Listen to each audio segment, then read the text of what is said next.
Hey there, everyone, and welcome to Twin Movies. I'm Ben Phelps, and I'm joined by my regular buddy in banter, Gabe Darrick. Hello, Ben. Hello, Gabe.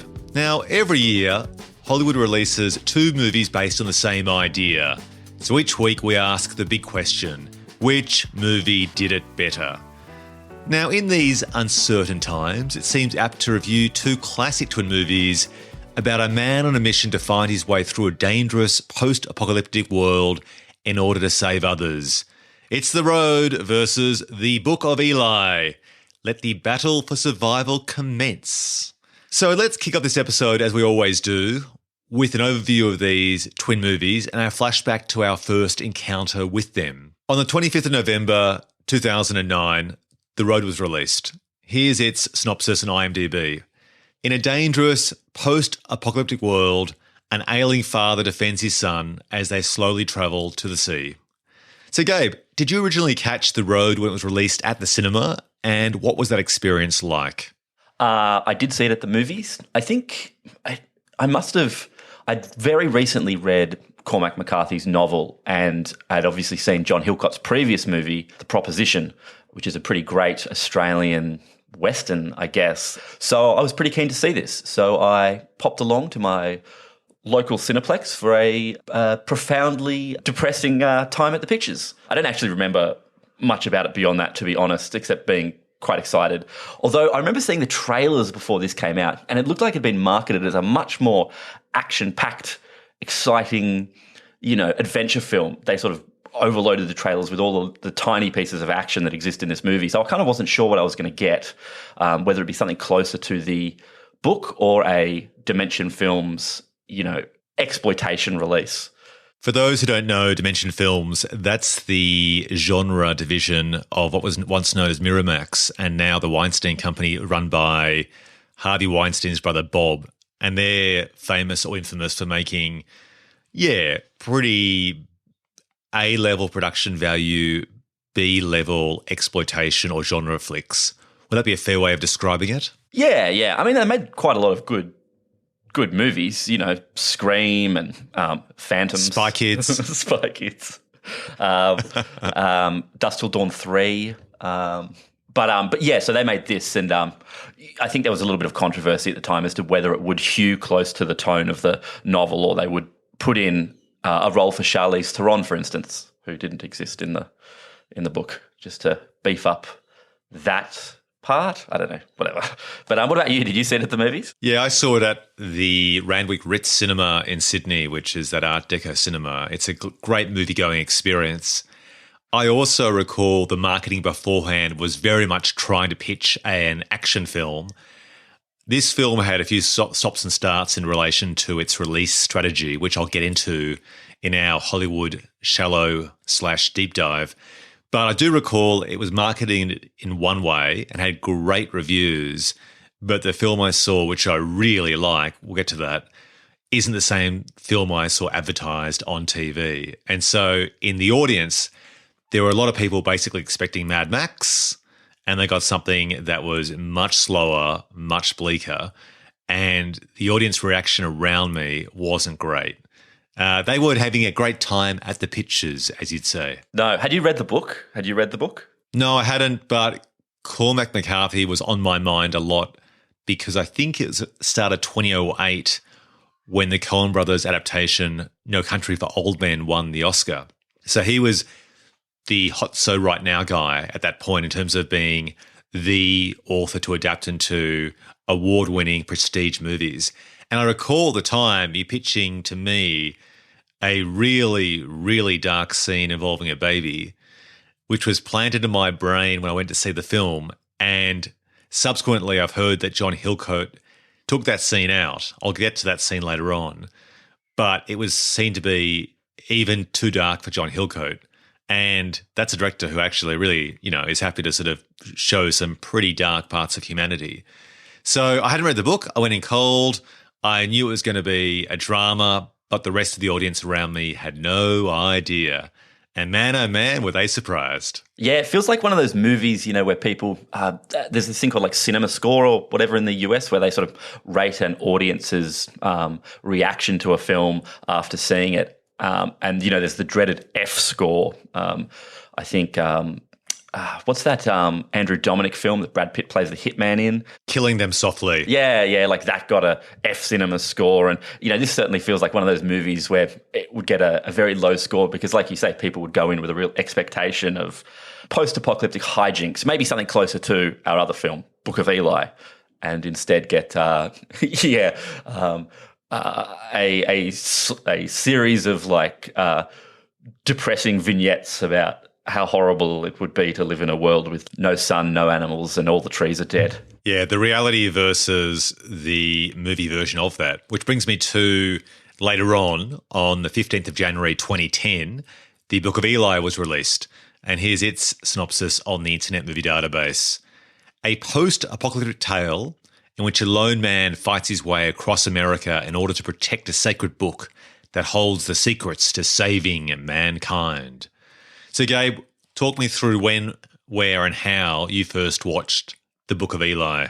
Oh, man, I got no idea if I saw this at the movies. This is one of those movies where I've seen it a bunch of times, but man, I cannot for the life of me remember if I saw it at the pictures. But I have seen it. I've seen it.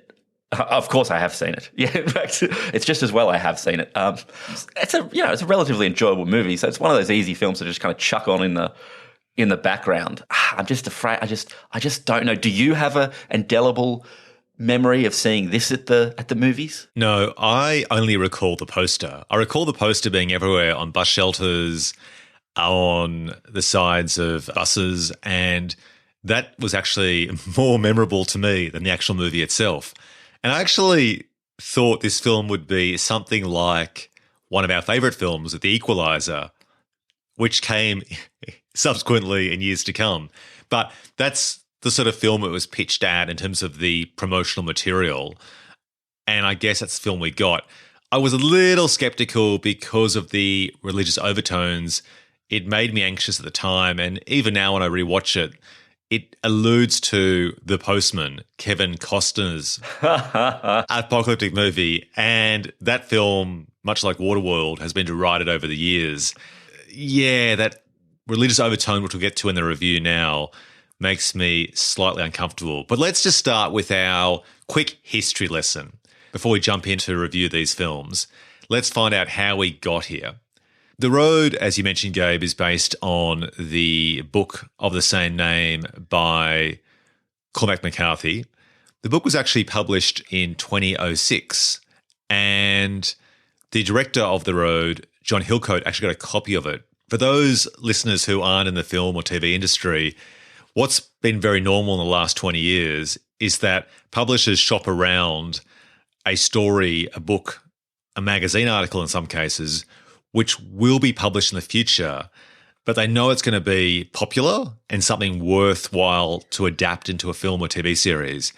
So they shop around the draft basically to all of the various agents who then pass it on to their actors and directors on their books.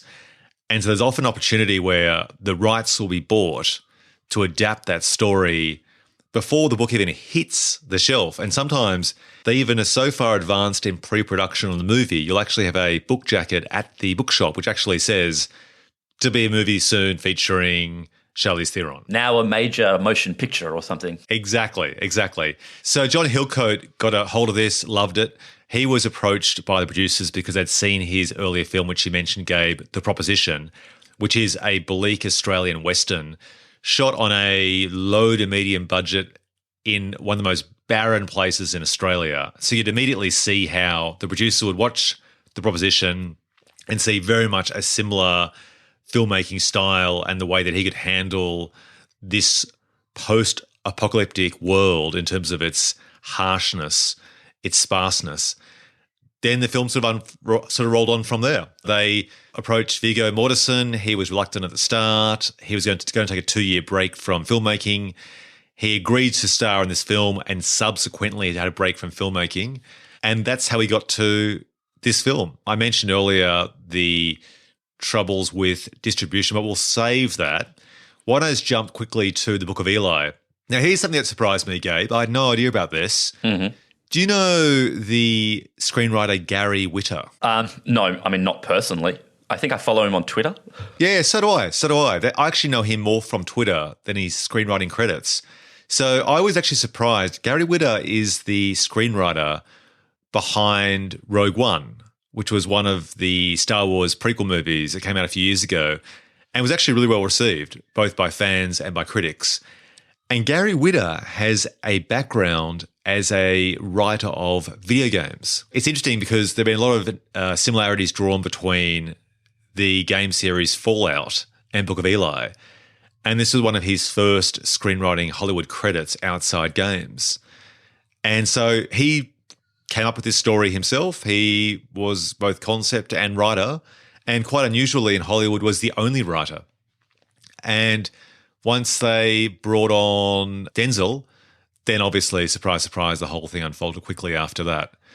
So there doesn't seem to be a connection between these films in terms of them fighting to make it to the cinema. They are both films set in this post-apocalyptic world, but they don't seem to have so much in common that one would possibly threaten the other. So that's how we got there with these two films. Yeah, I mean, I think neither of these films are the pioneers of their post-apocalyptic genre. I'm sure if we looked into it, there'd be maybe one or two other post-apocalyptic movies released that year. And it's kind of nice that they feel very different. I mean, notwithstanding how you feel about them as individual movies, it feels like the post-apocalyptic sandbox is large and encompassing of many tones and styles. Sandbox. Ha! Pun. I get it. Very clever. So let's jump to our review of The Road. So Gabe, what did you like about it? What worked? What didn't? What I found kind of interesting about this movie is I think I liked it a lot more the first time I saw it. And then on subsequent rewatches, I don't know, my enthusiasm, which is a weird word to describe a movie like The Road, has sort of waned a little bit. What I find kind of interesting is I've recently reread the book, and the book is really amazingly written, and it has this incredibly sparse, interesting prose. And it's one of those things where oftentimes with adaptations, people adapt the plot, but you can't adapt the tone, or you can't adapt the prose, which is, I guess, why you often end up with a lot of voiceover. This film obviously doesn't have voiceover, but adaptations of books often end up with a lot of voiceover in trying to capture the voice of that book. And I don't know, this sort of gets halfway there in just sort of a depiction of absolute kind of bleakness. But there's something just really magical about the way the book is written. And so, I don't know, I guess my feelings toward it's just chipped away a little bit because of that. I mean, there's a lot to love about this movie, the photography, the music, the performances. But yeah, I don't know. I just find it more of a slog each time I watch it now, which may well be kind of the point of the movie. It's certainly not a movie with a twist or rewatchability in that way. But I don't know. It's interesting because I really liked it, and now I just sort of have a respect for it. You know what I mean? Does that make sense? Yeah, 100%. This film isn't really one which you'd say is a classic rewatchable. It's pretty bleak. So it's not really one that you whack onto your iPad and just watch as you're making dinner or something in the kitchen. You know, it is a very dark film, both thematically, visually. It's very slow. I really enjoyed it, though, watching it the second time. So I did both these films back-to-back last night before this podcast recording, which you got to say is potentially punishment, because watching 3.5 hours of films where, you know, there's threats of cannibalism and sexual assault and, you know, murders and just the worst aspects of humanity in terms of depravity. Yet I found that this film, watching it for the only second time since I saw it in total, so I had never seen it after my cinema viewing, and I really enjoyed it. When I say enjoyed it, I cried. Wow. Now, yeah, I know. This film got to me then, and maybe at a subconscious level, I hadn't really watched it because it did get to me. For a bit of context, this film came out when my eldest son was less than a year old. And just the relationship between the father and son I found incredibly moving. I just don't know how he nailed it. Great performance. He being Hillcott or Mortensen? All of them. Right. And also the kid as well. Oh, yeah, Cody. Yeah. Cody, Smith McPhee. I think it's just the combination of both his direction, the words on the page. Apparently the screenwriter. Joe Penhall. Joe Penhall got the job because he actually wanted to retain the dialogue and probably the voiceover that was in the book. So the choices he made in that adaptation and the choices Hillcoat made and Viggo Mortensen and Cody Smith McPhee just holistically worked in synergy. I teared up. I wasn't sobbing, but I definitely had watery eyes, which I haven't had for a movie for years and years, maybe since then. So it got to me then. I tell you what, I'm just almost trembling now just thinking about it. We're recording this combination of twin movies during the COVID-19, the coronavirus pandemic around the world. And so everyone's feeling on edge, feeling uneasy. There's a high degree of anxiety and uncertainty about the world. The funny thing will be, Gabe, looking in a year from now, people will think, wow, those guys should have really been learning how to use a gun maybe and how to make fire and stuff rather than recording a podcast. Or we'll sound like we're just being totally over the top in our reaction to this whole crisis. But here we are. We've chosen these two twin movies that are set at a time of the world collapsing. And so I'm watching The Road last night and I'm thinking to myself, if that was me, because my son is the same age as Cody Smith McPhee in the movie, and the idea of having to protect your son from being eaten, from being raped, from being a slave is just an horrific concept. And with him dying, there's this ticking clock throughout the movie where he just wants to get the kid to a degree of autonomy and to a safer space before he passes away.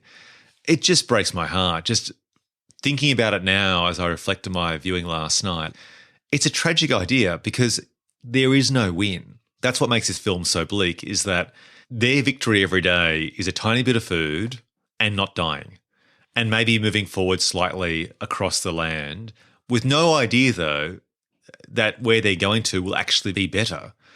And then the film ends, spoilers, where he meets this character played by Guy Pearce, who's referred to in the credits as veteran, and a woman and two kids who ostensibly are a family, although that's not 100% clarified. So you kind of finish the film with about an 80% certainty that he's actually going to be brought in as an adopted member of this family, but there's that 20% of uncertainty that maybe they'll take advantage of him in some way because they've been following him and his dad. Yeah, it's a hard watch. It's a hard watch. And I'm really glad I watched it.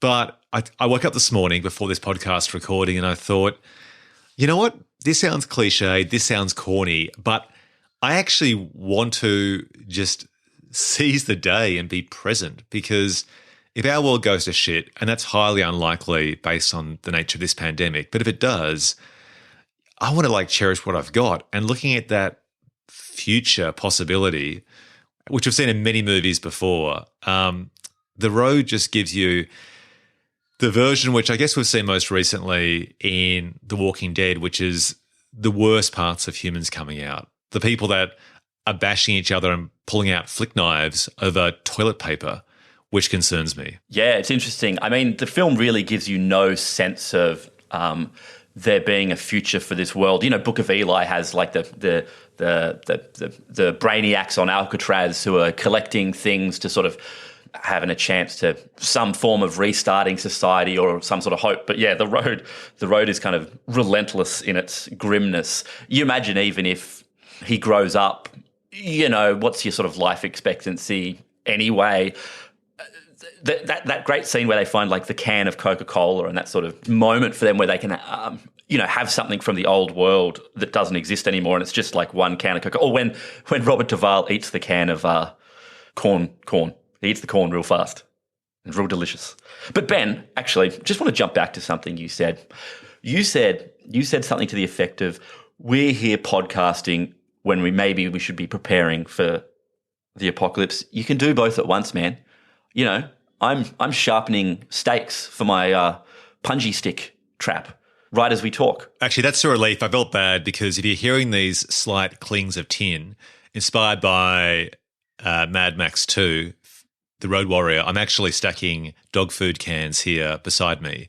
So I am ready. I am primed. Yeah. Bring it on. Exactly. And I know you've bought a whole bunch of Coca-Cola just so you can recreate that moment 24 times with a case. Don't you think it would be hilarious that if there was to be some sort of social breakdown to the degree of The Road, there'd be people that you and I know in the film community, mainly writers and directors, who would be almost fetishizing recreating moments from these movies, you know, as some sort of sense of comfort. You know, they'd have a blue healer with a red bandana around his neck, like in The Road Warrior, or they'd have a little sprightly little kid in a helicopter, like in The Road Warrior, and then so on and so on, like the Coca-Cola scene from here. I sort of feel like people are already doing that. They're saying, oh, in the movie, this breakdown happens at this point, and then this happens at this point. And I've heard two people in the film industry referring to, we're at this bit in that movie, which is interesting, right? Because we don't have a point of comparison. All we have is fiction. And being lovers of fictional stories, we turn to those as a reference point. But if someone had said to you a year ago, if you're writing a post-apocalyptic film or the sequel to Contagion or Outbreak, films about pandemics, and they'd said to you, right, what's going to happen on week 3 is that there's going to be massive fights over toilet paper. And you go, really? Because I thought it was more a droplet-based infection that results in dry coughs and it's a lung infection. It'd be more respiratory-related, like tissues or something. No. People will go nuts for fucking toilet paper. Are you saying that something you might ding The Road for is that it doesn't have that sort of realistic depiction of human behaviours, in that you wanted some more fights over toilet paper, as opposed to just imagining the disgusting nature of Viggo Mortensen's dirty skid pants as he and the boy navigate a world without any toilet paper. 2 skids, 1 road, no hope. Brutal.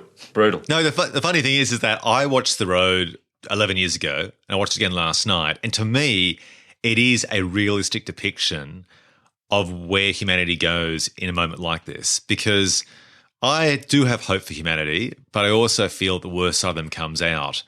And my only surprise, what's happening right now, is that it goes to hell much faster than you expect. So the toilet paper stuff is actually, to me, a depressing sign that people start becoming selfish and hostile much faster than we see in the movies. In the movies, it takes them like 30 years. I think in Book of Eli, hasn't he been walking across the country for 30 years? He has. Right. So there are scenes there in terms of the way that the male characters on screen treat women and so on, which I would worry would happen within days and weeks of an event like this. And in this movie, it seems it's expected, but it doesn't feel like it's been entrenched for 30 years, which is what I'd unfortunately think would happen. I actually think that in some respects, the slaves that you see in Mad Max Fury Road, those women that are basically vehicles for procreation and also to provide milk as a food source, I actually think we end up in that direction much faster in 30 years than what we see in either The Road or The Book of Eli. I think you're right. I will say this though: The Road really feels like it gets just how bad everyone's teeth get in a post-apocalyptic setting. I appreciate that. They all have gross teeth, and that makes sense. It's so true, because if you watch a film which has good-looking actors set in prehistoric times or even in the 40s, they always have perfect teeth because actors in Hollywood want to look their best. But it's gross, isn't it? Like, particularly Guy Pearce's teeth at the very end of the movie. Like, yeah, they're terrible. And it's what would actually happen. Yeah, totally. Like, you actually see a scene where the boy uses toothpaste for the first time, and because he has no experience with it, he basically puts on 10 times more than is required. But he has no sense of dental hygiene at all, because that's just a luxury which doesn't exist in this world. What didn't work for you about The Road? You mentioned before that you haven't enjoyed it as much since. Is it the voiceover? Is it the fact that it's deviated too much from the book? What hasn't floated your boat on subsequent viewings? I don't know. It's sort of tough to drill down and be really specific. This is going to sound really weird, and this is sort of crossover to my opinions of Book of Eli. In Book of Eli, I wanted there to be less plot. I loved all the first sort of 15 minutes of Book of Eli, which is just these low-key, loosely connected vignette things of Denzel just doing post-apocalyptic shit, killing a cat and chopping up some guys under an underpass and so on. In The Road, I guess it's just that, yeah, as a movie, it sort of just feels like a whole series of loosely connected short stories where there's not really, I don't know, how do I best explain this? There's just not something that drives it all forward beyond them just trudging across America, which is weird because that's what I want in Book of Eli. I just want Denzel just doing low-key shit. So I don't know, man. My opinions of these are just real confused. I want one to be a bit more like the other and the other to be a bit more like the... I don't know, man. I just don't know. Maybe it's just the nature of the movie that the first time you watch it, it's all new and you're interested, and then the second time it's just brutally depressing. Maybe that's it. Maybe my reaction is a purely visceral one based on how realistic this seems as a depiction of the post-apocalyptic future, and it's just heavy going, you know. It's just hard going. It's just humanity at its worst. Maybe when that doesn't feel fresh, it's just hard. I don't know. That was fucking rambling and made no sense. I can't really put into words the specificity of it. I can appreciate that because the film flashbacks to Charlize Theron's character called Woman, who is the mother of the boy and the wife of the man. And it's risky because it's moments of escapism where he essentially is having a pleasant dream, although he wakes up in the film like it's a nightmare because it's just such a juxtaposition with his depressing present. And in some respects, that actually takes me out of the journey. This is the danger with any flashback, is that it stops the film from moving forward. So that's one issue I've got. I want to ask you, is the woman in the novel or not? No, I'm 99.9999% certain that's something that they added. I agree, that doesn't really work for me.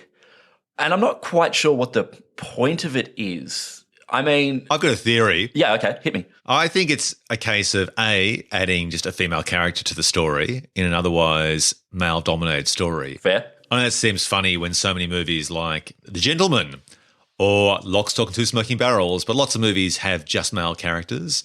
But I think they need to actually have diversity of gender somewhat to try and lift this bleak film. I also think they didn't trust the audience. I think they needed to actually show his love for her to demonstrate why he's motivated to try and keep surviving, which is funny because I think you can trust the audience to think that if he's lost his wife and all he has is his son, that's probably enough for most audiences to get on board the idea that he's devastated with his loss and needs to retain the one family member who is left. I don't think the audience would doubt that. I mean, most people do like their loved ones and so would appreciate that, particularly when you're down to like one. Like if you've had a family of 6 people, it's different, right? When you're down to one. You know, when you've eaten your other children and you've just got one left. Exactly. So there's that. I will give it one credit, and this might relate to your comment about it being a series of vignettes or short films. The music is spectacular. Like Nick Cave and Warren Ellis, once again, smashing it out of the park. They did it on The Proposition. They did it on the assassination of Jesse James. They've done it in this film. Those two guys working together, I just think can elevate a film. Even the film is great already, can elevate it to being even better again. And I think their use of music kind of creates that melodic mood where you kind of flow from scene to scene without a traditional narrative, whereas the score in the Book of Eli is very much hitting the beats of that particular scene in a more classical movie way. And if you look at, say, the films of John Hillcoat, like The Assassination of Jesse James, same thing, right? The scenes sort of flow loosely from one to the other. Wait, what? Did you just give John Hillcoat credit for making Assassination of Jesse James? Oh, no, my mistake. Sorry. Oh, yeah. Okay. Well, in that case, both he and you mentioned, what's his name again? Who? The director of Killing Them Softly. Oh, Andrew Dominic. Andrew Dominic. They both may use the same music of Nick Cave and Warren Ellis in a similar way to create that dreamlike feel. Like there is something very dreamy about their scores in all of the films they work on. Yeah, totally. There's something, I guess it's like the only hint of kind of beauty in the film, unless you include, Viggo fingering Charlize at the opera or whatever. But that sort of lyrical piano against these very nicely composed but incredibly stark, horrible landscapes is a really interesting juxtaposition. And then, of course, you got those really atonal, hard sounds for cannibals and the people in the basement with no legs or whatever. But yeah, it's a really, really great score.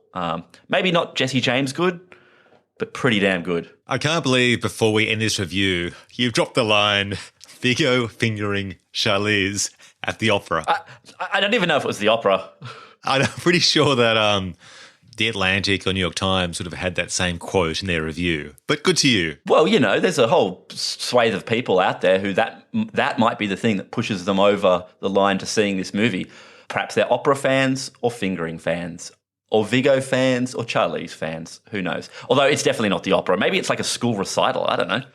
That's even worse. All right, we're going downhill fast. Let's move to our review of The Book of Eli. So, Gabe, walk me through it. Did you enjoy this? What worked for you and what didn't? I kind of like this movie. As I said before, it's one of those movies where I like the stuff at the top, at the beginning of just Denzel, trudging through basically Fallout, the game, along those sort of sprawling highways and just fighting chainsaw-wielding pig-faced men. When it hits the mechanics of the actual plot, it all gets a bit dull. When he gets to the town and they're after the book and all that shit about, Gary Oldman thinking, he can control people with the Bible, which is kind of an interesting idea. But I don't know. I sort of start tuning out a little bit with that. But I like the look of the movie. I also like the score in this movie, just talking about Nick Cave's score for The Road. I think Atticus and Leopold Ross's score for this is quite nice, particularly the title tune. But I mean, all in all, it's kind of a empty sort of exercise with a really baffling. Would you call it a twist at the end? Yeah, do you want to spoil a twist? Go for it. I mean, do you want to talk about that now, or do you want to? You could give your impressions, and then we can loop around to just hammering the movie for that, maybe. Yeah. Okay. Look, I enjoy this film. I don't enjoy it nowhere near as much as The Road, but I enjoy it, so to speak. So that's the difference. Is that I appreciate The Road. It really moves me, but The Book of Eli is definitely more rewatchable because it's more of an action film, and Denzel doing his Denzel thing, like in Equalizer, being Denzel. It's more of a classic action movie. It has more of a plot structure that's familiar with the 3-act structure. The start of this film is spectacular when Denzel Washington, in a master shot, is killing all these guys in almost a silhouette. It reminds me of some of the Japanese films that Quentin Tarantino's ripped off in terms of just sort of showing everything in a full shot, but the shadows of the characters attacking him, and so you see the knife. It looks like almost two-dimensional animation. It's spectacular. I find the bleach bypass look of the film, the desaturated look, now 10 years later, to be a little bit overdone. I mean, Three Kings made that popular around 99 or so, and so we had about 11 years of that look applied to post-apocalyptic movies. And apparently George Miller was then so annoyed by that, because he'd actually used the same aesthetic himself in his original Mad Max trilogy, that he deliberately then leaned into that really saturated orange aesthetic in Mad Max Fury Road to try and redefine himself against films like The Book of Eli that he felt had copied his look. So that's interesting.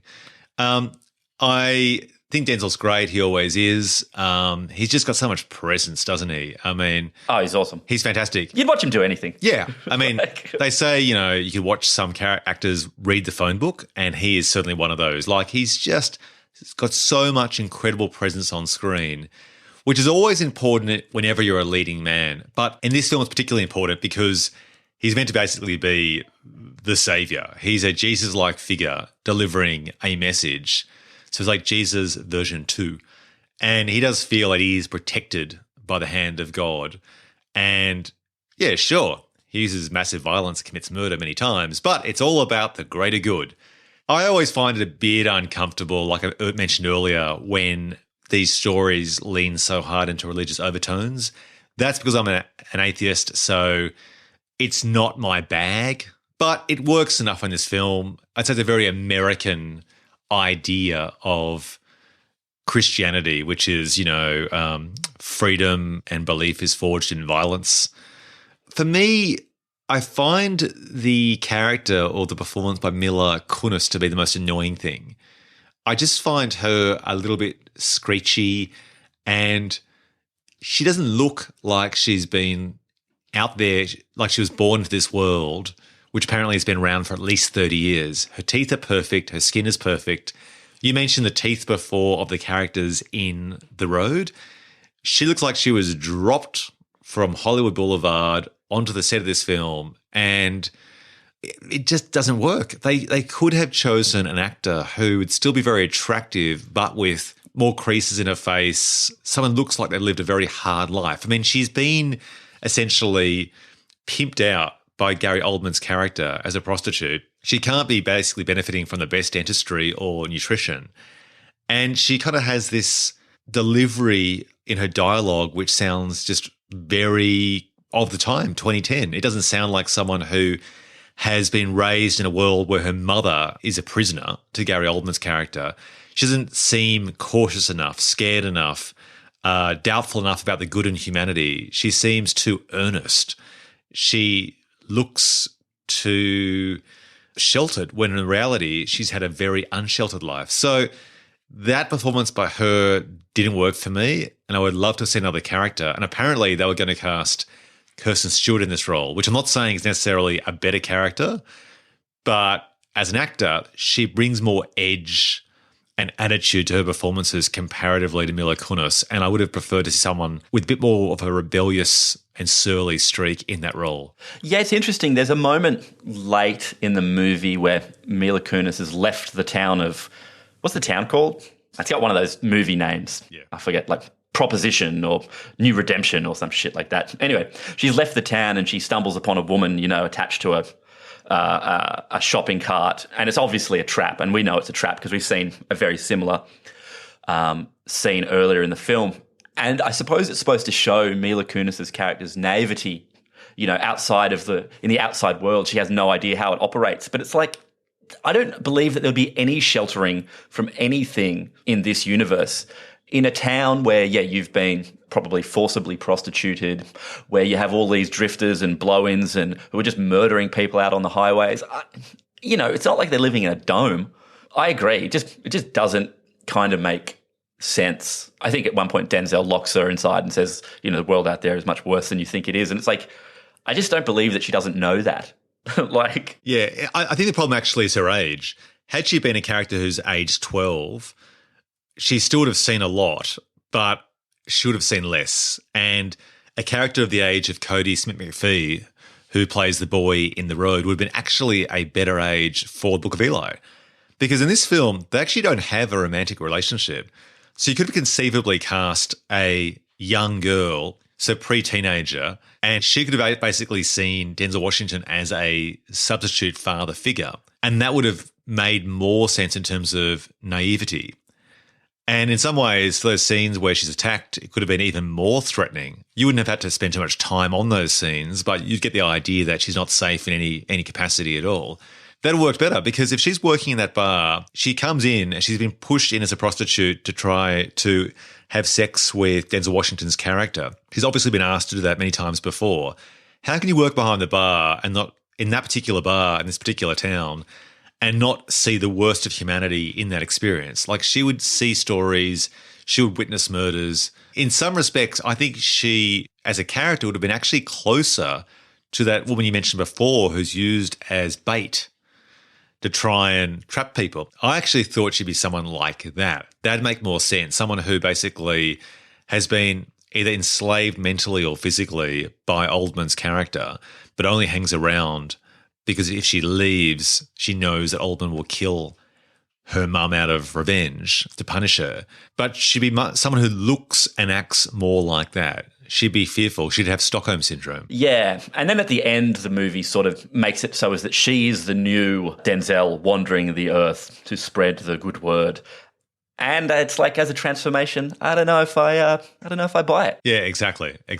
What do you think about the tropes of Denzel? The sunglasses, the fact that he is sensitive to light in some way, just his character. What do you think of that and what he brings to the role? Well, I mean, Denzel's good in everything. But are we talking about the ending? I know everyone wears sunglasses out in the harsh desert light, but are we talking about the fact that it is revealed, spoilers, that he's blind, or has been blind the whole time, or hasn't been blind the whole time? It's not kind of clear, or is blind and is in fact a blind swordsman with pinpoint gun shooting accuracy. Like, is that what we're talking about? Are we talking about that? See, this is the part of the film which is inconsistent. So the idea is that he has a Braille Bible. Spoilers, everyone.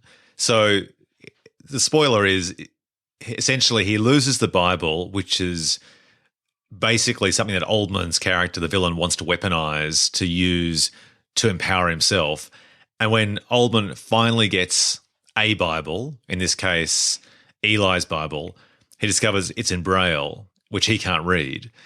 The problem there I've got is if Eli is partially blind or has had some sort of damage, either pre-existing or because of some sort of, I think they call it the flashing or something like that, like the flash of light that basically impaired the vision of many people around the world simultaneously. So I'm assuming it was like some sort of nuclear attack caused this huge blast of light. If that's the case, the fact that he can basically fight people like this insane warrior is pretty silly. I get it with, say, Daredevil, which is a superhero character where he has heightened senses of smell and hearing, but that's set in a comic book movie world, in a comic book world.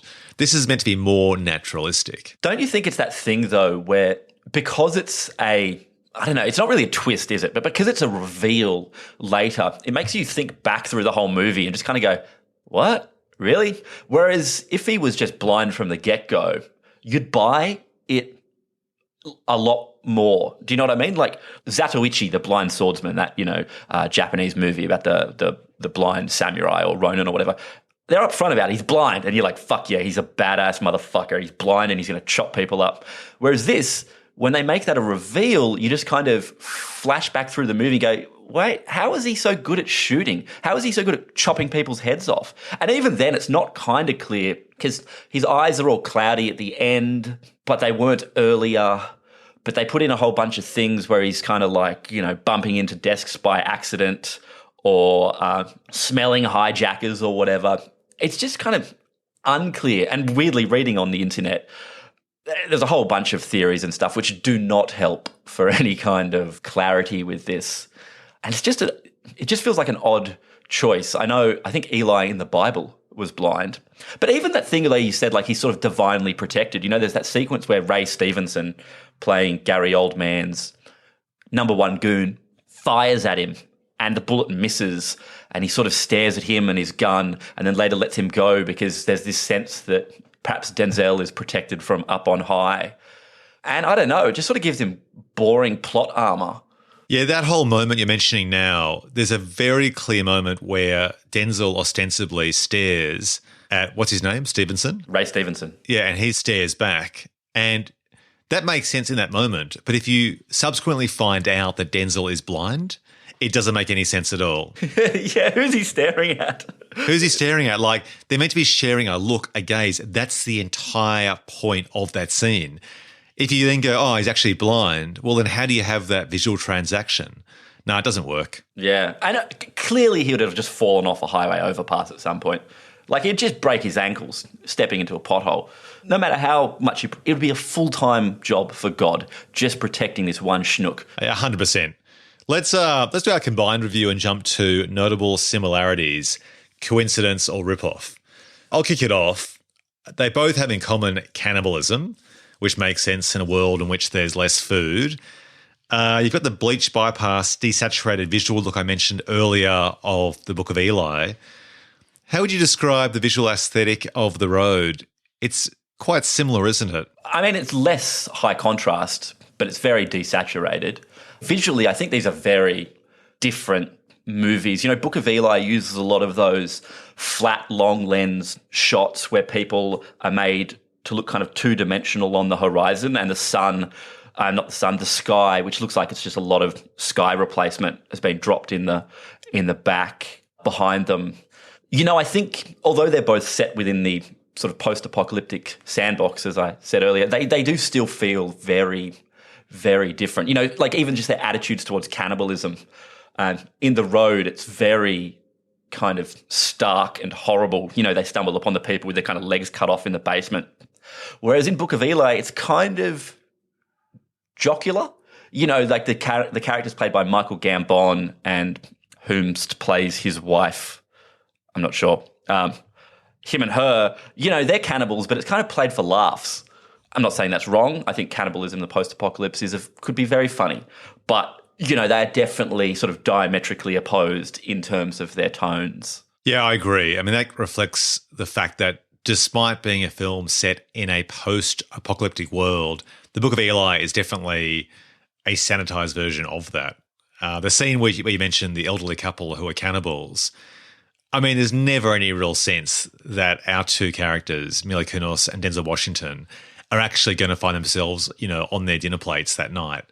It's a momentary threat, and they're kind of played as wacky characters, where it seems to be more widespread, cannibalism that is, in The Road, and sort of sadly more normalized. Yeah, absolutely. I mean, look, The Road is a movie where there's no animals left, except for the human animal. And as if you wouldn't be tucking in. You would be tucking in quick smart. Well, speaking of tucking in, I've got to give massive props to the starting sequence in the Book of Eli.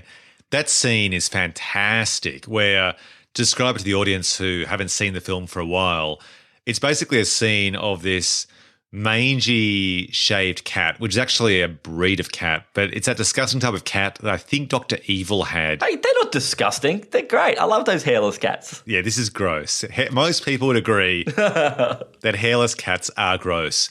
And this particular hairless cat is sniffing around at a dead body, potentially possibly to try and nibble on it or something.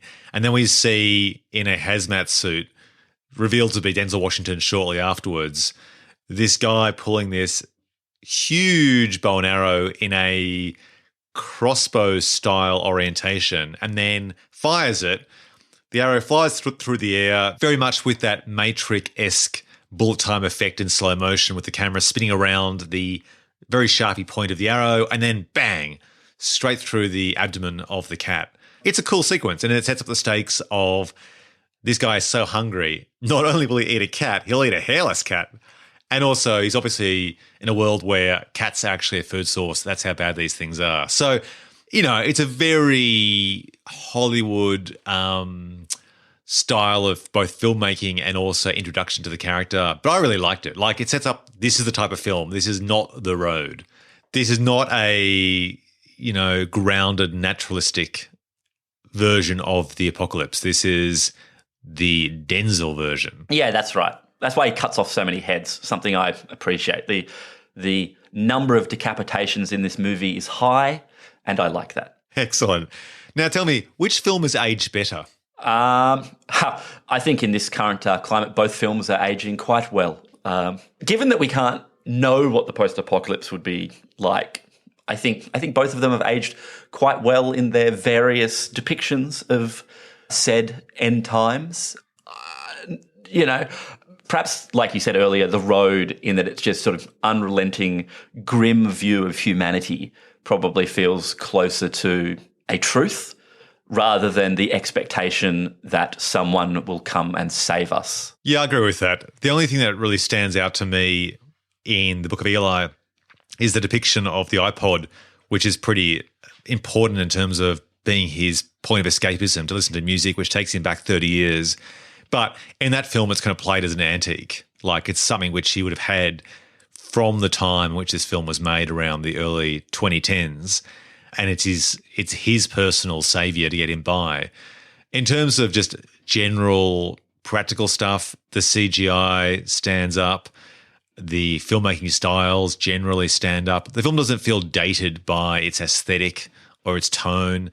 No one's playing Nickelback on the soundtrack, so the music stands up in that regard. So I don't know. That's a missed opportunity, if you ask me. well, wouldn't that be a reflection of the times? In the post-apocalypse, everyone's playing Nickelback. That's right. If you want to truly depict the grimmest of all realities. Any other plot holes or missed opportunities?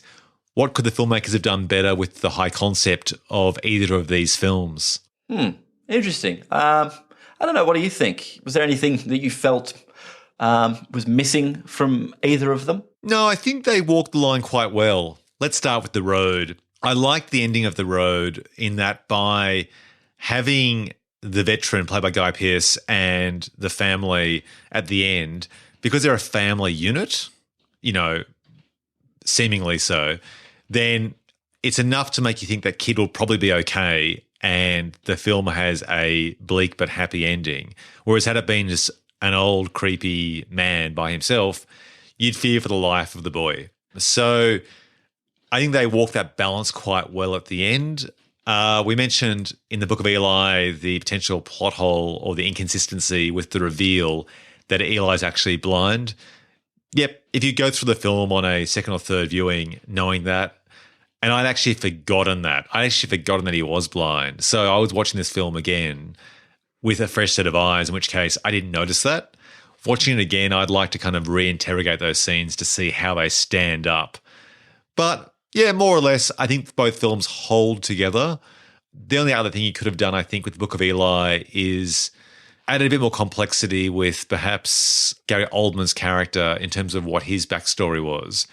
I'd be curious to know, like, if they were able to sort of somehow convey that he was an ex-CEO or an ex-pastor or something like that, that'd be interesting. It's clear that he wants the book to try and unify or galvanize his followers, much like many people over the years in cults have done, under the word of God as a way to try and bring people together. And like, why start from scratch when someone allegedly has already done this once before, called Jesus? So, hey, if it worked the first time, why not do it the second time as well? So I kind of like that. I like that idea. I would like to have known more about his backstory in some way to understand why he thought this was the way to do it. Yeah, he sort of starts out interesting in that, you get a sense that he maybe just wants the best for his town, and he sees finding a copy of the Bible as a way, like you said, to galvanize. But pretty quickly he becomes kind of a bit of a stock villain. I mean, we need to believe that every single Bible in the entirety of the US had somehow been burnt. At some point, I think someone said some sort of throwaway line about the Bible was the cause of the, or religious disagreement was the cause of whatever, the Great War that sort of wiped out civilization.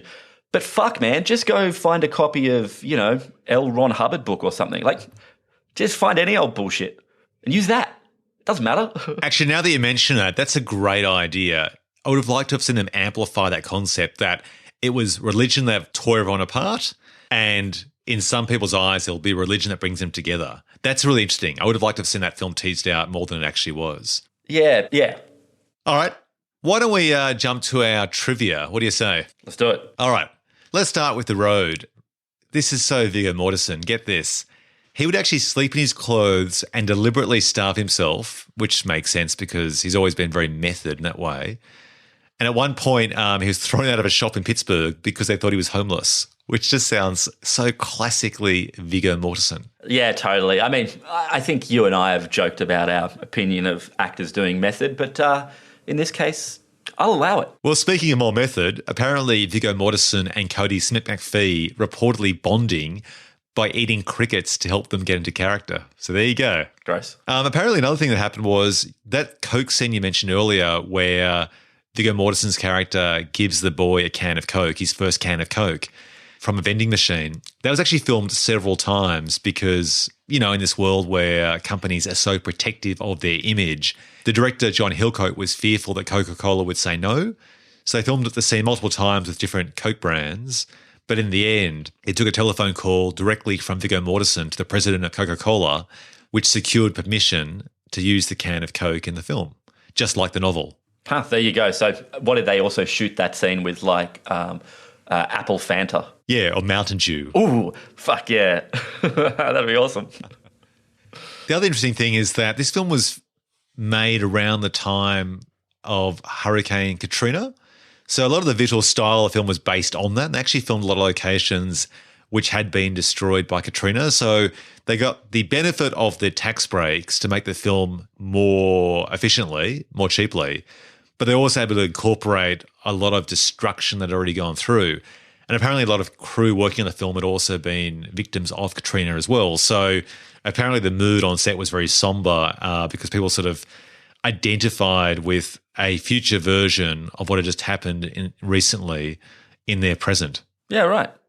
I mentioned earlier also that Gary Whitta had a credit before, many credits as a writer of video games. Well, this was actually an original story of his as the sole creator and writer.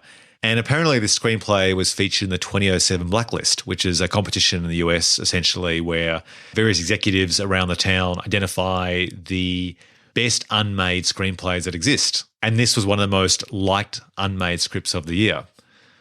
The only other funny thing I found was that apparently Cody Smith McPhee got this job by doing a recording of his audition, but the scene that they actually did was his father, who's an actor in Australia, recreated the scene opposite him playing the man where he shows the boy how to kill himself by placing a pistol in his mouth. So of all the scenes in the screenplay, Dad encouraged his son to try and show him how to shoot himself. So yeah, wow, that's interesting. I mean, thinking about it, maybe the actual moral choice is to kill your son in this world, in a world so devoid of hope, with no chance of any sense of a rebuilding of civilization. Isn't it just spending day after day waiting for some sort of miserable, probably much worse demise? Exactly. It's something like that, isn't it? It's pretty depressing. Yeah, and I know that's not trivia related. It's more just a philosophical thought that bounced into my head. But yeah, Viggo should have murdered his own son as the correct moral choice. Yeah, thanks, Gabe. You keep those ideas coming. That's very positive. It's a late term abortion. Oh, Jesus. All right, let's jump to trivia. Oh, Jesus. Sorry, man. The Book of Eli. Sorry. So speaking of losing weight, Denzel Washington also lost some weight for his performance. Not quite as much as Viggo Mortensen, but he lost about 50 pounds in preparation for the role. And he also did all of his own stunts. He spent months learning the hand-to-hand fight sequences under the tutelage of Bruce Lee's protege, Dan Inosanto, which is interesting. So it's a type of martial art called Kali, I think it is. So isn't Kali the martial arts we see in the Bourne films as well? Or is that something else? Oh, that's some sort of like Krav Maga. That's right. Every time they release a movie where there's hand-to-hand combat, I always learn about some mysterious martial art which I hadn't heard of before, which isn't karate or judo or taekwondo, but it's always incredibly cool. And then you discover that this has apparently been a martial art of that country for like the last 500 years. And some stunt coordinator's been on a backpacking holiday, discovered it and thought, you know what? In the next Bourne film or the next Book of Eli, we're going to incorporate that bad boy. Yeah, you're right. And so they do. They never put out a new movie, Mark Wahlberg, in Mile 22, and he's like, fuck yeah, I learned karate for this shit. That's right. Like, karate seems real old-fashioned now. Like, oh, it needs to be, some sort of... You could only learn it in the top of the tallest mountain in, like, distant Laos, you know? Totally. All right, let's go to casting woulda, shoulda, couldas. There weren't many plans for the road to cast anyone else, but in Book of Eli, I did mention earlier that Kristen Stewart. She was considered first for the role, which was eventually taken by Mila Kunis. And the role of Gary Oldman, as you call him, that was actually the casting suggestion of Denzel, who's actually a producer on this film. Yeah. What are you saying? I'm pronouncing Gary Oldman's name wrong? Well, how do you pronounce antique? Antique? Well, yeah. How do you pronounce it? Like I said the first time. But you know what? I love your irony. There's no silent letters in Old Man. It's hilarious. There's a U and an E in anti-Q. You know, Old Man is just Old Man. Gary Old Man. I'm pretty sure he'd pronounce it Oldman. I don't understand what you're talking about. Let's jump to Spot the Aussie. What are you, French? Oui.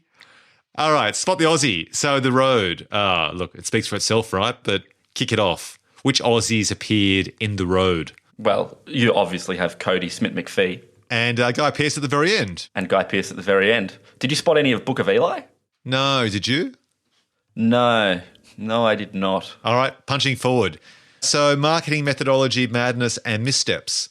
In The Road, we mentioned earlier, that was actually meant to be released 1 year beforehand, but it was bumped and bumped and bumped by the Weinsteins to try and find a better, less competitive weekend, and then eventually got into the Venice Film Festival in 2009, and then was released later on 2009 to try and get some awards attention, which unfortunately it wasn't nominated for any or many Oscars at all.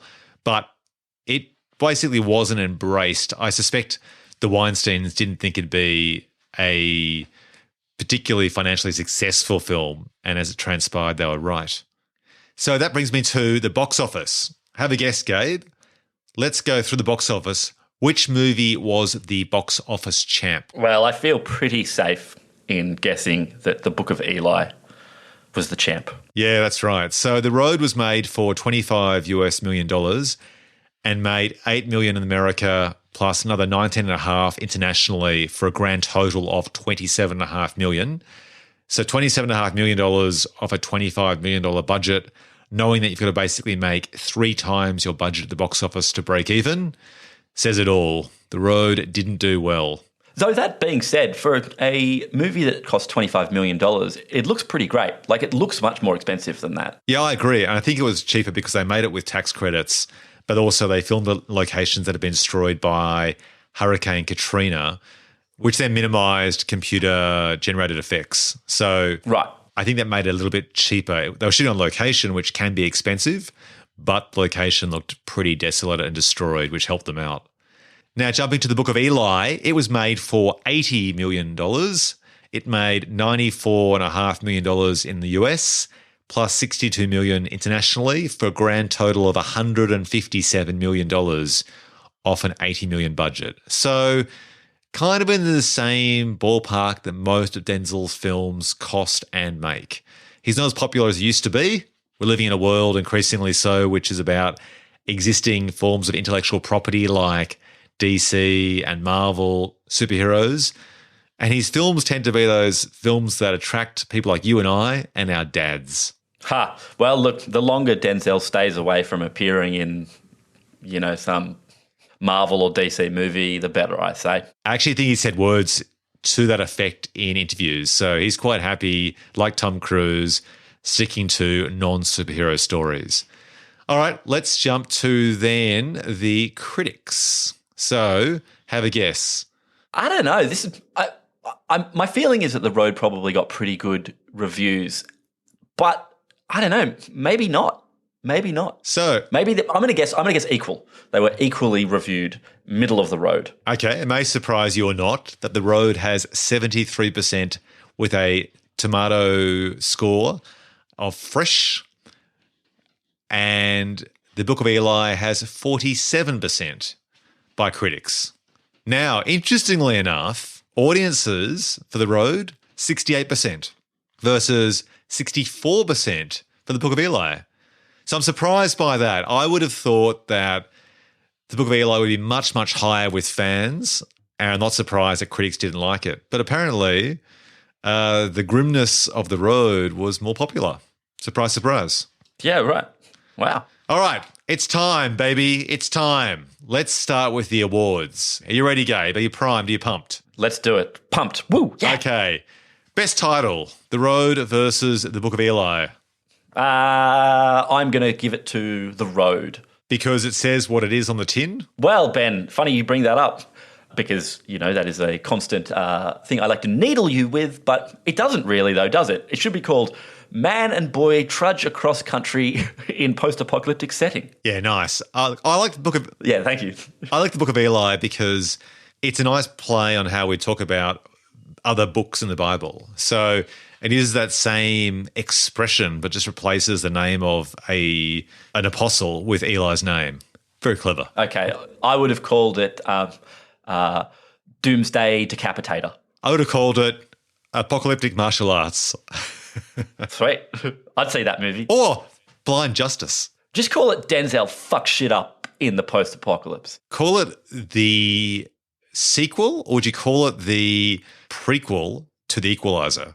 No, who's to say that after the events of The Equalizer, Denzel's character in that movie, what was his character's name in that? Jonathan Equalizer? No, it was Robert McCall. In fact, was this fellow in Book of Eli. I mean, the age doesn't quite work. Take that idea, put a pin in it. Okay. Let's say that for our pitch. That's good. I like that. But his character certainly possesses many of the exact same traits in that he's indestructible, unstoppable, and charismatic. He's Denzel. All right. Yeah, that's right. Let's jump to the best poster. To describe it for the audiences who haven't seen the posters, essentially The Road has a couple of posters. One is pretty black and white. It's quite desaturated. The other one is a bit more colourful. But either way, it shows Viggo Mortensen at a 45-degree angle standing, either trying to shelter the boy behind him or standing by himself. He looks pretty grim. He looks unshaven. The film looks bleak. Book of Eli is more of a portrait sort of visual of Denzel Washington, very desaturated, shows a world of destruction behind him with a gun on his shoulder. What do you think, Gabe? Who takes the cake? Neither are particularly interesting. Yeah, I agree. I think neither is. I prefer the profile shot of Book of Eli. If you're going to show Denzel, it's a bit more interesting than just showing him front on. But yeah, neither poster is very good. It's a tussle. I like the shot in The Road, which has him holding out his hand to protect his boy. That's more emotional for me. So I'm going to say very narrowly and not by a big margin at all, it goes to The Road. Fair. Okay, the Bill Fleck Big Break Award, named after Billy Bob and Ben Affleck, who jumped from indie films into the Hollywood big time with, first of all, let's start with The Road. Well, I guess isn't Cody Smith-McPhee. This really kicked off his sort of international career. He'd been in Romulus, My Father, which is quite a good film here in Australia, and The Tenderhook, but The Road certainly put him on that international map. And then he's appeared in things like, Dawn of the Planet of the Apes, X-Men Apocalypse, where he plays Nightcrawler, I think, and he's in Dolomite Is My Name. So I would give it to Cody. I agree with that. So let's look at the Book of Eli. No, I don't know. Is there anyone in this? I mean, Denzel was already quite established, and Gary Oldman, I'd seen him in things before. It was nice to see Jennifer Beals again, but it's not like she was a fresh face. Yeah, I think this film, if anything, is actually about a lot of older characters coming back. So I guess you could say for Mila Kunis, it basically gave her a vehicle to move away from TV. So at a stretch, but going from a very successful American sitcom to this film isn't a giant leap. Let's give it to Cody in The Road. Good times. Jumping to the Before They Were Famous award or the Blink and You'll Miss Them. Starting with The Road. Any contenders, Gabe? Any contenders for Before They Were Famous? No, I don't think there's anyone. Did you spot anyone? Yeah, I had Molly Parker, who plays Motherly Woman at the very end. She is the wife of Guy Pearce's character and appears for only a few seconds at the end of the film. She's gone on to have a great career in both House of Cards and Lost in Space. Dude, she was in Deadwood. And I really like her, so I'm giving it to her. She was in Deadwood before this. I haven't seen that. What the fuck? Okay, well, you can give her the award later on. Okay. When it goes to the award for the Stephen Tobolowsky Award. No, there's other contenders for that. All right, okay. Under Book of Eli, I mean, I guess Mila Kunis, but she was already famous. So Yeah. I don't know. Who are we thinking? Who wasn't anything then? I guess you could say Cody Smith McPhee again, but Okay. at a stretch. Let's call it a dead rubber. Okay. Yeah, fine. No awards are coming to John Hillcoat. Right, dead rubber. Or the Hughes brothers. Okay, let's jump to the Tommy Lee Jones Stiller Award. Who stole the show despite being in a small or poorly written role? Well, I mean, I wouldn't call it poorly written, but The Road is certainly full of, one and done actors turning up for a single scene, sometimes kind of memorably, and then either being killed or just trudging away. Robert Duvall, Michael Kenneth Williams, Garrett Dillahunt, who's always great in stuff. I've got those guys all getting an award each coming up. So, so who? Special categories just for them. Okay, wow. The Garrett Dillahunt category. So you're saying you're suggesting we need to choose someone other than those guys? You don't have to. Look, I'm going to be controversial and say that on the page, there wouldn't be very much on the page, even though it was written well, for the role of Boy. But I think Cody Smith McPhee injects a lot of humanity into that performance because a lot of it's actually non-dialogue. And he does an excellent job in just conveying vulnerability and sadness really well, particularly for someone who didn't have many acting credits beforehand. So it's a Show Stealer Award, and I actually think that he gave Viggo a good run for his money. So I'm giving it to Cody Smith McPhee. Okay, just before we do, Cody Smith McPhee versus Evan Jones in Book of Eli. He plays the goon who Denzel beats up in the bar. You might remember him from 8 Mile, where he played Cheddar Bob, and he shot himself in the ball sack. You're right. Give it to him. He was fantastic. He's good. Oh, come on. He was pretty good. Yeah. He was pretty good. All right, the Dustin Diamond Award. Who didn't make the most of their opportunities after appearing in this film?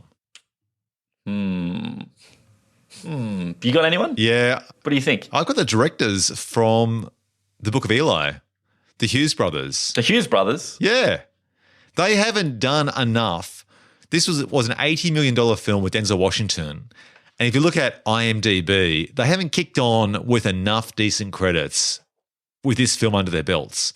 They had the film in 2001 with Johnny Depp, From Hell. Mm-hmm. Then they had this film later on. I mean, I'm sure they've made a bucket load of TV commercials and so on. But I would have thought they could have actually parlayed this film into certainly many more credits, either on high quality TV shows than they've worked on or something else. I think this film was the last film they directed as the Hughes brothers, and that would explain it then. They split after this. Alan Hughes went on to make Broken City, that Marky Mark and Russell Crowe movie about police corruption and whatever it was.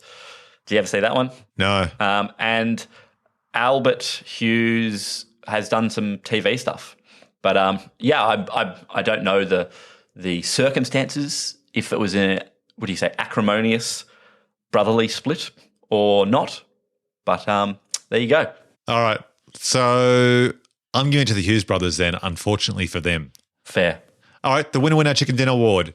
Who came out on top in each of these movies and was it their career high? So starting with The Road, I'm giving it to Viggo and the director John Hillcoat. Do you think this is John Hillcoat's best movie? Well, I'm not saying it's his best movie, but I think who came out on top on this movie, yes, I do. I think this is Hillcoat's best movie. We're comparing it to Lawless and The Proposition, aren't we? And 999. And 999. I'm going to say it's his best movie, and I think he and Viggo would be tying for, who stole the show here. How about you? I am always partial to Heat ripoffs, and I feel I will be watching 999 more times in the future than The Road, albeit The Road is a better film. But yeah, I think it's fair to give it to Jonathan Hillcoat. How about Book of Eli? Book of Eli. I don't know. What do you reckon? Look, I don't think anyone was being their best performance. I think who stole the show, I would say Denzel. He always does. It's not his best performance in his career, but of everyone in that film, I think he's the best person working on top of his game. So if it comes down to Denzel from Book of Eli versus John Hillcoat, Johnny Boy gets it. Okay, fair. All right, Best Dialogue Award. Were there any quotes that you liked in either film? I actually like this line in The Road where the man says, "Do you ever wish to die?" And the old man responds, "No, it's foolish to ask for luxuries in times like this." Oh, yeah. Weirdly, that old man is name of Eli. That's right. Okay. Coincidence or ripoff? I'd say coincidence. Yeah, definitely. I don't think Robert Duvall is playing Denzel's character. I don't think so. I always like the line where the man says to the boy, "I will kill anyone who touches you because that's my job." I just like that idea that at this point now, the role of a father is just to keep his son alive. There's just something incredibly powerful about that. Any other quotes before we move on to the Book of Eli? The boy, it's bubbly. In reference to Coca-Cola? Yeah, I don't know. It's interesting. The Road is one of those movies where the dialogue is so sparse and stripped back. You know, it's not one of those like quotable, full of zingers. Yeah, I agree. You know, jump to zingers then and Denzel. Denzel loves zingers. Oh, okay. Well, he certainly loves a Bible quote. I like the part where Carnegie says, "And who are you?" Eli says, "Nobody." And Carnegie says, "Oh, I doubt that." Oh, yeah, that's good. Yeah. I like people had more than they needed. We had no idea what was precious and what wasn't. We threw away things people kill each other for now. Yeah. You know, I was like, I get it. I get it. Deep. All right, let's jump on, shall we? So I guess Dead Rubber. I'm not giving anyone an award for this one. Okay, we'll keep that award. Okay. The Nicolas Cage Chewing the Scenery Award.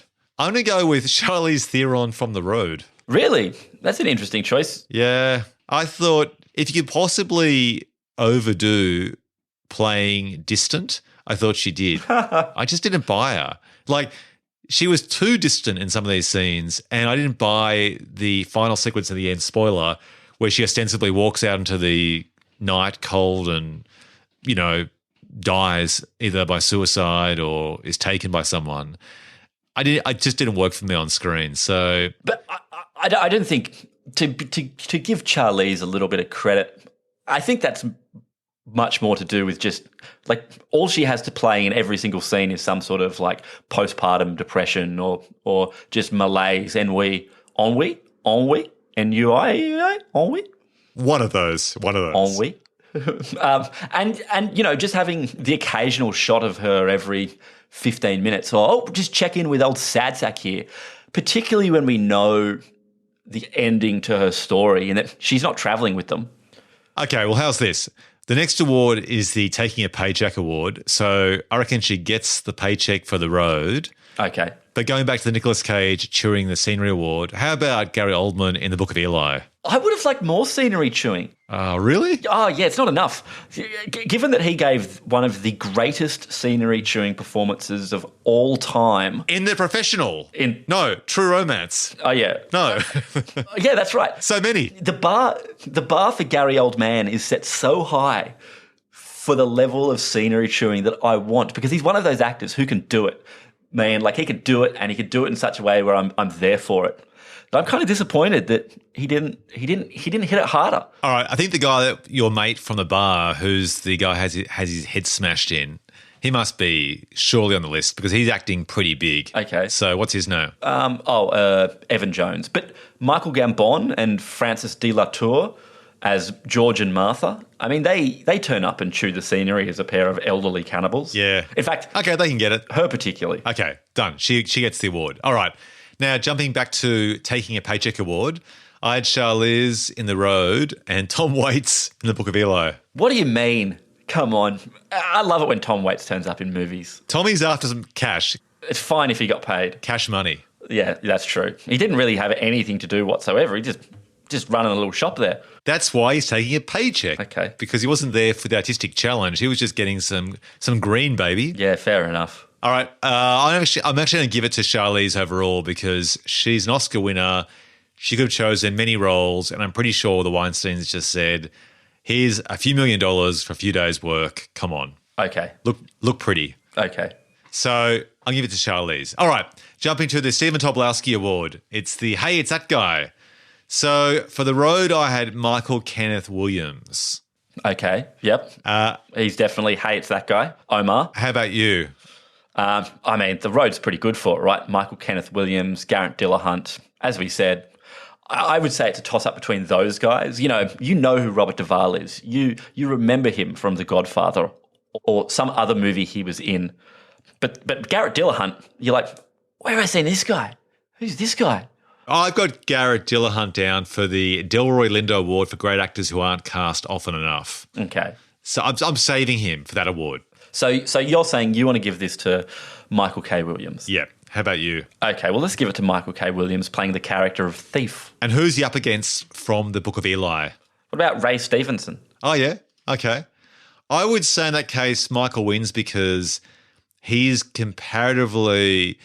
actually in that weird sort of sweet spot where he's very iconic with his visual scar on his face, but he also is someone whose name escapes everyone. Whereas Ray Stevenson looks familiar, but he's just a bland white guy. Dude, he was the best Punisher in the best Punisher movie. And that I agree with, but I'm still giving it to Michael K. Williams. Okay, give it to Michael K. Williams. I think most people, when they see him on screen, just are like, there's Omar. From The Wire. It's Omar from The Wire. Exactly. Yep. Yep. All right. So jumping back to the Delroy Lindo Award for great actors who aren't cast often enough, I had Garrett Dillahunt for The Road versus Jennifer Beals in The Book of Eli. Yeah, Jennifer Beals should be in more movies. She's fantastic. She's always good value when she turns up. So who's your winner? Garrett Dillahunt. I love that guy. Done. Garrett, there's an award coming your way by Express Post once this whole coronavirus thing is over. The Memphis Reigns Award, inspired by the absurdly named character played by Nick Cage from Gone in 60 Seconds. So who steals the cake, Gabe, for the most ludicrous name? Well, no one really in The Road, because they're all just given names like man, boy, old man, veteran, motherly woman. So, It's almost like anti this award, isn't it? Yeah, and I presume Molly Parker's character's name, Motherly Woman, isn't in fact her real name. And it's a bold choice to name your child Motherly Woman. Actually, you know what? I'm going to give this award to the entire film because those names are so bland. They almost deserve recognition by themselves. I mean, I guess they're a nod to the book where, the characters are just called the man and the boy. And kind of disappointingly in Book of Eli, they don't have silly enough names. I mean, the closest you come is Gary Oldman as Carnegie. But, give him a surname. Like some cool, or maybe that is his surname. Make that his first name. Yeah, call him Carnegie Hall. No, like Carnegie Rex. Oh, nice. I like that. Very good. Okay. I'm going to actually, for the first time ever, I'm going to actually give the award to one of your made-up names, which actually doesn't exist in the credits, but it's actually better than what's actually on screen. So Gabe gets it for Carnegie Rex. Or Ray Stevenson. He could be Red Ridge Shoe Leather. Oh, nice. I like it. All right. I don't know. Jumping to the Memento Award, named for moments you completely forgot about until you watched these movies again. Yeah. As I said earlier, I forgot that Eli was blind.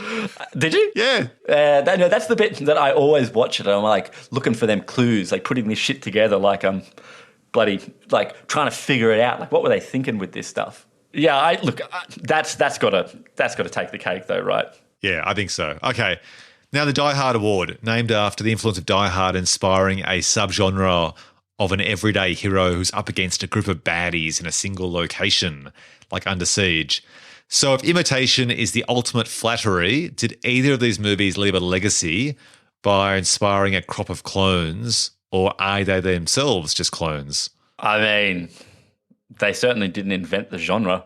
I'd say the Walking Dead TV series, I'm not sure when the comic book was written, but in terms of like picking up on the whole idea of living in a world full of cannibals and, a lot of the themes of both these movies mashed together, I'd say that TV series is in the spirit of these movies, but zombies predate these movies by a long way. So I don't think these films are going to be inspiring people going forward. 2003, Ben. 2003 was when the Walking Dead comic book started.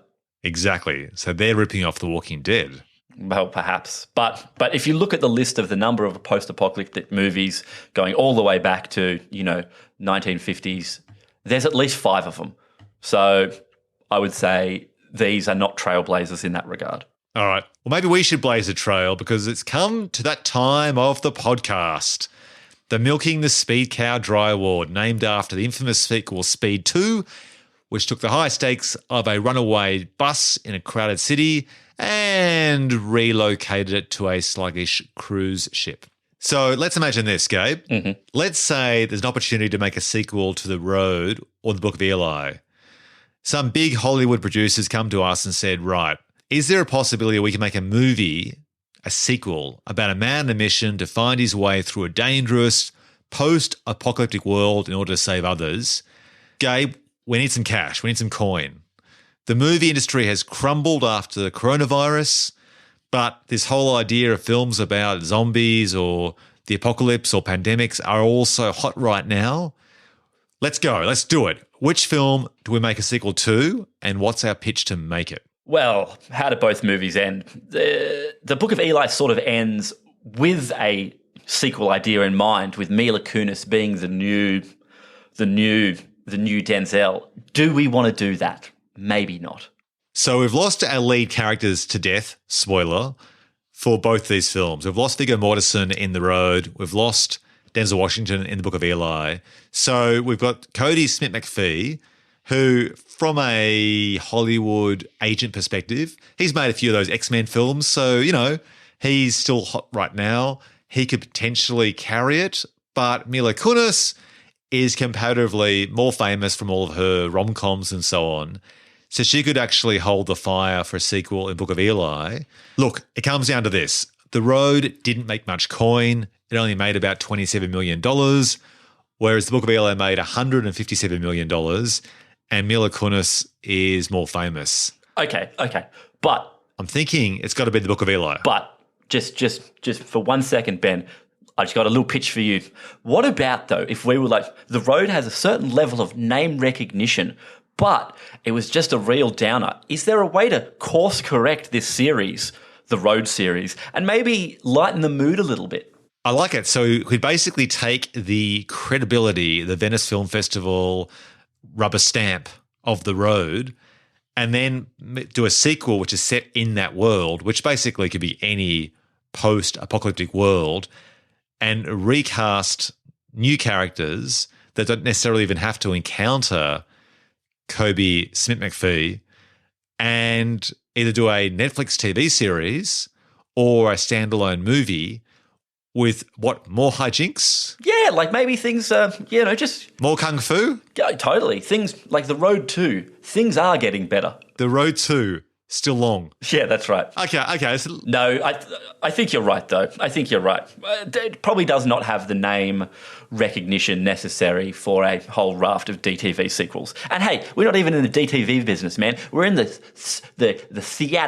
theatrically released business, the business of cinema, if those things still continue to exist in the future. Okay, so look, let's go with The Book of Eli. We can also tap into the religious crowd. Those films are doing quite well at the box office, or they were before the coronavirus pandemic. So we know that people turn to religion, to faith in times of crisis. The Book of Eli very much has a spine of a story through it about faith. So let's go. It's the Book of Eli sequel. It's got Mila Kunis in the lead role.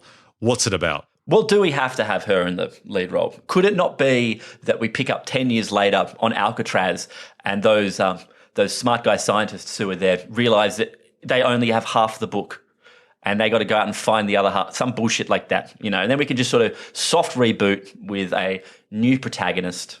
Okay, so what happens is it's the reverse. If the whole film in The Book of Eli is about Denzel Washington's character trying to get the book to this Alcatraz island, in the sequel, it's the reverse. A young boy has to go out into the world. Oh, yeah, I like it. To try and source the other half for the book. And it transpires. I mean, it doesn't have to be a boy. Well, it could be a young woman, and she goes out to try and source it, and she goes to get the source book, which is the one in Braille, revealed at the end of the first movie, from Gary Oldman, who's now become a character not dissimilar to the villain in Mad Max Fury Road. He's really kind of leaned into his villainous. He's become like the worst version of himself. And now he's even more terrifying than before. So we've got the capacity to bring back the brand recognition of Gary Oldman. I mean, how hard do we want to lean into this religious business? Do we really want to cater this film for the God botherer crowd? I mean, your idea that... I think we have to. Well, why not? It's the first film, and we're also in a pandemic. I reckon that's our strength. People are eager for the word of God. So in that way, maybe your idea about if the first one was about getting to Alcatraz, this one is about leaving. But what if they had the whole book? So it's a heist film. It's a post-apocalyptic heist film where basically... Maybe. The book now has been kept behind bars by Gary Oldman, and our lead character, this woman, has to break in. So think about Mad Max 2, The Road Warrior, where basically these guys have their own fortress. Imagine rather than having, what was that name of that guy with the fetish wear on the outside? Oh, the Ayatollah of rock and roller. No, the guy. I love that guy. Yeah, I am the Ayatollah of rock and roller. He's so good. I thought it was humongous. Yeah, he's the great humongous, dude. The Ayatollah of rock and roller. Fuck, I love the great humongous. What if our character is the humongous character and has to break in? She can be wearing fetish wear if she wants, like Tina Turner style, and she has to break into the fortress with the help of her motley crew to try and steal back the other half of the book that's in Braille. I would like a movie that combines the... or is seriously aimed at a religious crowd, but also includes a whole bunch of leather fetish wear. Like, I feel we might be making two different movies there, but nonetheless, I'm there for it. So essentially, we're basically doing a soft reboot of The Road Warrior, reversing the antagonists and the protagonists, and it's the sequel to the Book of Eli. Yeah. Is that where we stand? But it has the sort of vibe of Heat. Oh, right. Or Den of Thieves, or 999. But yeah, probably more Den of Thieves than Heat. Okay. I've struggled to imagine the coffee shop scene in Heat if they were both wearing fetish wear and it was the distant future. But, who knows? They sit down at a table on a hill and someone pours a glass of alcohol that's been distilled from potatoes. And they basically have a moment where the question is, will there be a truce? And our young character, who's dressed like Tina Turner but only 15, who has this ragtag team, says to Gary Oldman across the table, this is your chance to walk away. Yeah, a 15-year-old dressed like Tina Turner says to Gary Oldman, who's dressed like the great humongous, we're sitting here like a couple of regular guys. So Gary Oldman's there with fetish wear, with black leather underpants, suspenders. Why not? The whole bit. He's got a ball in his mouth. And a black skull. He's like, A black skull. I have recurring dreams too. Why not? With a black skull cap. He's wearing the same clothes that the Gimp wears in Pulp Fiction. Ben, I have a feeling that we keep turning up to these pitches at these studios. We're going to get run out of town pretty soon. They always end up in kind of weird territory. But I have to say, I would watch this movie. So bring it home then. What's the last act? The last act is the heist, right? They break in. Now the question is, do they break in surreptitiously like most heists, or do they break in with like guns blazing and combinations of weird, Molotov cocktails being thrown over the top? What is the vibe at the end? Is it a quiet heist, or do they storm the fortress?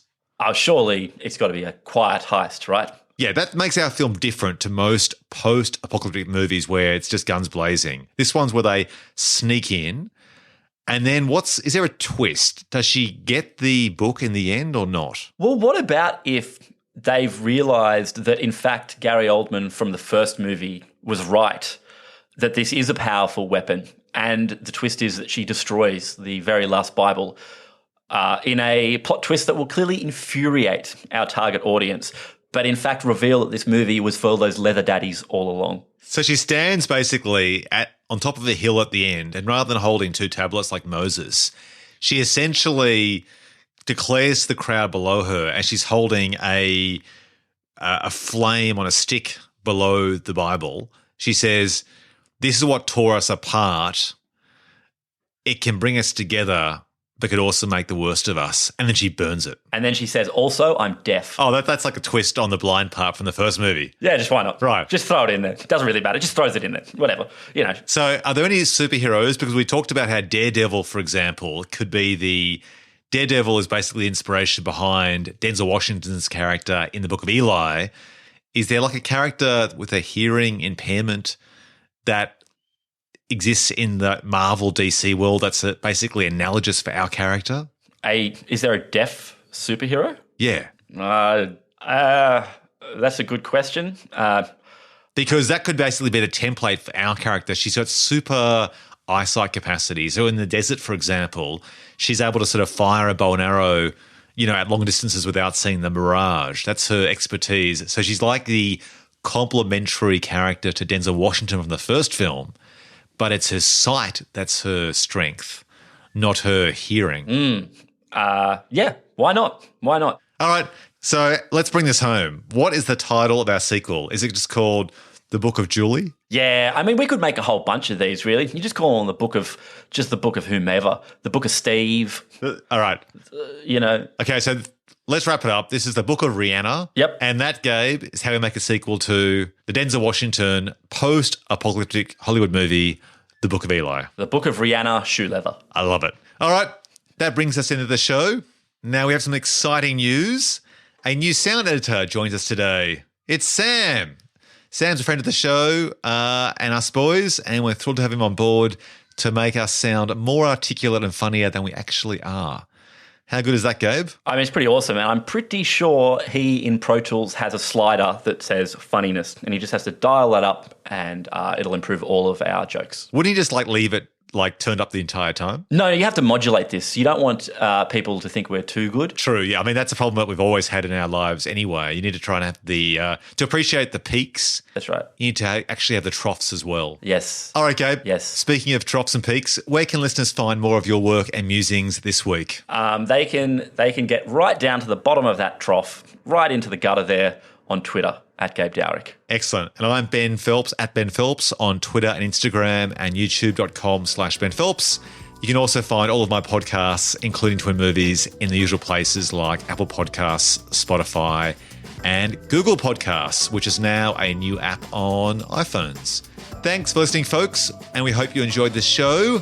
Take care during these troubling times. Stay safe, wash your hands, and stay tuned for another Twin Movies battle very soon. See you, Gabe. Goodbye, Ben.